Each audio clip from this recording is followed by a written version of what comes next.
10th class లో చాలా important problem polynomial division.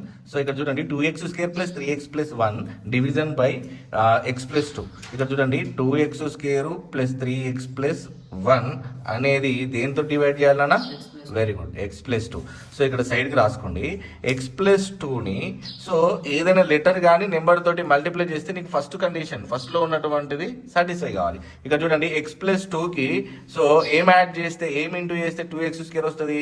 ఇక్కడ 2x, 2 1 జా 2. సో x బిఫోర్ ఏం లేదు అంటే 1 ఉన్నట్టే కదా. సో లెటర్స్ సపరేట్ మల్టిప్లై చేయాలి. 2 1 జా 2, x ఇంటూ x, x², ఇగో 2x².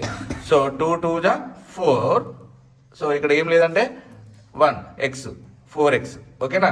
ఇప్పుడు చూడండి 2x తోటి x + 2ని మల్టిప్లై చేస్తే నీకు ఏమొచ్చింది, 2x² + 4x.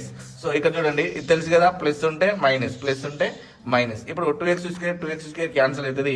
సో 4x అనేది సో పెద్ద నెంబర్కి ఏముంది ఇప్పుడు మైనస్. సో 4x లకి వెళ్ళి 3x తీసేయచ్చు. సో x అవుతుంది. సో పెద్ద నెంబర్కి ఏ సైన్ ఉంటుంది ఆ సైన్ పెట్టుకుంటాం. సో నెక్స్ట్ +1 అనేది డైరెక్ట్ యాజ్ తీసుకుంటాం. ఇప్పుడు మళ్ళీ ఇదే x + 2ని మల్టిప్లై చేస్తే నీకు ఫస్ట్ కండిషన్ ఏంటిది, -x రావాలి. అంటే నువ్వేం చేయాలి, -1 తోటి మల్టిప్లై చేస్తే నీకు -x వస్తుంది. అప్పుడు నీకు క్యాన్సిల్ అవుతుంది. సో ఇక్కడ మనకి ఏంటంటే x² x ఏదైతే లెటర్స్ ఉంటాయో మ్యాక్సిమం వాటిని క్లోజ్ చేయాలి. రిమైండర్ 0 వస్తే ఇక డివిజన్ కూడా ఉంటుంది కదా, దాన్ని వేసుకుని పోవాలి. So 1 × x -x. ఓకేనా, -1 × x. సో -1 × 2 -2. సో ఇక్కడ -1 తోటి x + 2 మల్టిప్లై చేస్తే నీకేమొచ్చింది, -x -2. ఇక్కడ సేమ్ ఏం చెప్పినా, మైనస్ ఉంటే ప్లస్ తీసుకోవాలి, మైనస్ ఉంటే ప్లస్ తీసుకోవాలి. x క్యాన్సిల్ అవుతుంది. 2 + 1 3 అవుతుంది. ఇప్పుడు చూడండి డివిజన్ రూల్ తెలుసు కదా, dividend is equal to divisor into coefficient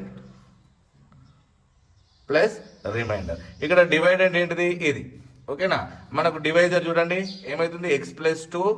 next coefficient ఏమొచ్చింది, 2x - 1 + 3. సాల్వ్ చేస్తే మనకు ఫస్ట్ ఈక్వేషన్ ఏదైతే ఉందో ఇది రావాలి. ఇప్పుడు చూడండి x × 2x 2x², x × -1 -x, 2 × 2 4x, 2 × 1 2, plus into minus minus +3. ఇక చూడండి 2x², 4x క్లియర్లీ ఒకటి x తీసేస్తే ఏమవుతుందిరా, +3x. 3లోకి వెళ్ళి 2 పోతే +1. ఇప్పుడు చూడండి 2x² + 3x + 1 వచ్చిందా, అర్థమైందా.